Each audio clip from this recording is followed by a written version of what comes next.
Bonjour à tous, j'espère que vous allez bien. Je suis toujours à Bali. Derrière moi, un petit arbre à papaye. On est au milieu des rizières, au milieu des cocotiers. Voilà. Si vous avez la chance de venir à Bali un jour, c'est vraiment exceptionnel. Un endroit vraiment unique en Asie. Donc vraiment je vous recommande de venir ici. On est à Ubud, on est dans les environs d'Ubud. Alors si vous suivez ma chaîne, vous savez que je fais la promotion de l'autonomie en matière d'immobilier, que ce soit la comptabilité ou que ce soit la gestion locative. Et dans cette vidéo, on va voir combien on économise à ne pas prendre d'agence immobilière. Mais avant toute chose, à quoi sert une agence immobilière et qu'est-ce que la gestion locative? Eh bien pour moi, la gestion locative, c'est vraiment deux éléments primordiaux qui me prennent en fait le plus de temps. Le premier élément, c'est quand il y a un changement de locataire, donc c'est la sélection et le choix du locataire. Et le deuxième élément, c'est la gestion de conflit, c'est-à-dire une fois que le locataire est à l'intérieur de l'appartement, il va y avoir potentiellement des problèmes qui vont arriver et qu'il va falloir résoudre. Voilà. Si vous voulez en savoir plus sur le choix du locataire et la gestion de conflit, j'ai mis en description un lien vers la formation que j'ai faite sur ce sujet. Alors je me faisais cette petite réflexion ce matin, combien d'argent ai-je économisé à ne pas prendre d'agence immobilière? Sachant que j'ai commencé à louer mon premier appartement il y a 10 ans. Alors le premier élément que j'ai économisé, ce sont les frais d'agence. Alors à combien s'élèvent les frais d'agence pour moi? J'ai acheté mon premier appartement il y a 10 ans que j'ai mis en location, donc cet appartement a 10 années de location. Ensuite, j'ai acheté d'autres appartements que j'ai mis en location et le total cumulé du nombre d'années de location, c'est 20 ans. Donc par exemple, si vous achetez deux appartements que vous mettez en location pendant 10 ans, eh bien ça fait 20 années de location. Donc moi, aujourd'hui, j'ai 20 années de location derrière moi. Sachant que le loyer moyen de mes appartements, c'est 1000 €. Donc certains appartements, je les loue plus que 1000 €, d'autres je les loue un petit peu moins que 1000 €. Et sachant que une agence prend en moyenne un loyer par an, ou on va dire 10% pour gérer l'appartement, eh bien ça fait tout simplement 20 années multipliées par un loyer, ça fait 20 000 €. Voilà.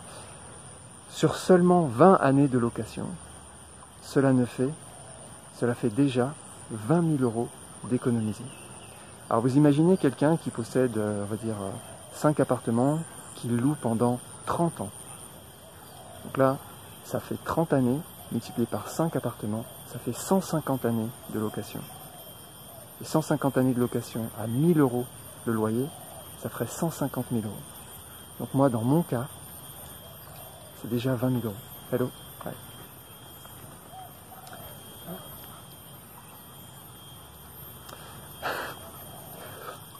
Donc ça, c'est le premier élément.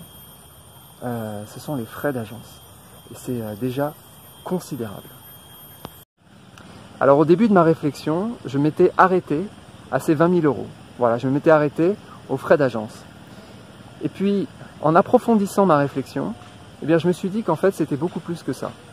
Parce qu'il y avait d'autres éléments. Et j'ai réfléchi en fait à mes amis qui ont délégué la gestion locative à des agences sur Paris.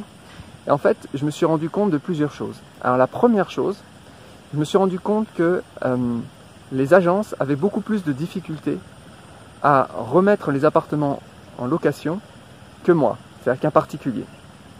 Et la raison en est que ils n'ont pas accès en fait au marché des particuliers. C'est-à-dire ils n'ont pas accès à Le Bon Coin, ils n'ont pas accès à PAP. Donc ils vont utiliser leur petit réseau, éventuellement utiliser Se Loger, et c'est tout. Donc en fait, ils ont un marché beaucoup plus étroit, ce qui fait qu'il y a une vacance locative donc pour mes amis qui ont donc délégué la gestion à des agences. Et cette vacance locative, elle est de combien? Elle est de, on va dire qu'un locataire à Paris sur du studio va rester en moyenne 2 ans. Eh bien, voilà, donc tous les 2 ans, on va se prendre 1 mois de vacances locatives en moyenne. Voilà. Et donc, pour mon cas, donc 20 années de location, eh bien ça veut dire qu'il va y avoir 10 mois de vacances locatives. Et 10 mois de vacances locatives, bah, c'est 10 000 euros. Donc on n'est plus à 20 000 euros d'économie, on est à 30 000 euros d'économie. Alors il y a un troisième élément que j'ai pu constater concernant mes amis qui louent avec des agences sur Paris, c'est qu'ils louent moins cher que moi. Donc des appartements qui louent 850 euros, alors que c'est vraiment les mêmes que les miens, et moi je les loue à plus de 1000 euros. Donc j'ai vu qu'il y avait une différence d'environ 10%. Alors comment ça s'explique? Je ne vais pas trop rentrer dans les détails, mais encore une fois, je pense que les agences ont accès à un marché qui est plus étroit, et ils fournissent aussi moins d'efforts et moins d'énergie pour louer l'appartement.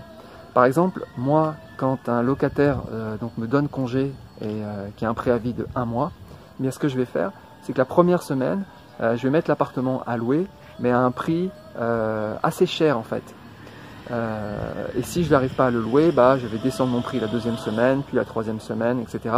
Donc je vais être très réactif et je vais faire beaucoup d'efforts. Je vais aussi mettre mon appartement à louer sur pas mal de sites, sur les réseaux sociaux aussi. Donc les agences ne font pas ça. Elles perdent pas autant de temps, elles investissent pas autant de temps qu'un particulier qui gère son propre appartement. Et ça explique peut-être cette différence de 10% que j'ai pu observer. Alors ça représente combien? Eh bien, donc sur un loyer toujours de 1000 euros et une vingtaine d'années de location, donc 1000 euros x 12, ça fait 12 000, on va arrondir à 10 000, sur 20 ans ça fait 200 000, et donc 10% de 200 000, ça fait 20 000. Voilà, donc là on est encore une fois à 20 000 euros d'économie. Donc on avait initialement 20 000 euros d'économie de frais d'agence, on avait ensuite 10 000 euros d'économie liée à la vacance locative, et on a maintenant 20 000 euros encore d'économie liée donc à ces prix qui sont inférieurs quand on loue avec une agence. Ça fait un total de 50 000 euros économisés dans mon cas par rapport à mon historique. Une histoire qui est vraiment très faible, hein, 20 années de location cumulées au total. Hein. Il s'agit pas, c'est pas comme si j'avais eu 4 appartements sur 20 ans. Non, c'est que j'ai eu mon premier appartement que j'ai loué, ensuite j'en ai acheté un 5 ans plus tard, ensuite j'en ai acheté un encore, etc. Donc, si jamais je garde par exemple 4 appartements pendant les 20 prochaines années, donc là ça fera en cumulé 4 x 20, ça fera 80 années de location. J'ai calculé, donc j'ai fait le même calcul. Hello, hi. J'ai fait le même calcul que celui que je viens de faire, mais pas pour 20 années, mais pour 80 années de location, donc pour les 20 prochaines années, si je conserve mes 4 appartements. Et au total, on est à plus de 250 000 euros d'économie de frais d'agence. Donc à aujourd'hui, je suis à 50 000 euros d'économie, mais si je continue les 20 prochaines années, sans même rajouter de nouveaux appartements, on sera à plus de 250 000 euros d'économie sur le montant, par rapport à si j'avais loué avec une agence. C'est simplement vraiment énorme, quoi. On parle, je fais souvent ce comparatif des gens qui ne fument pas et qui économisent toute leur vie sur le fait de ne pas fumer et le fait de ne pas avoir de voiture ou le fait d'économiser sur certaines dépenses, avec l'effet temps en fait, avec l'aspect cumulatif en fait, eh bien on se rend compte que ça fait des sommes qui sont simplement gigantesques. Donc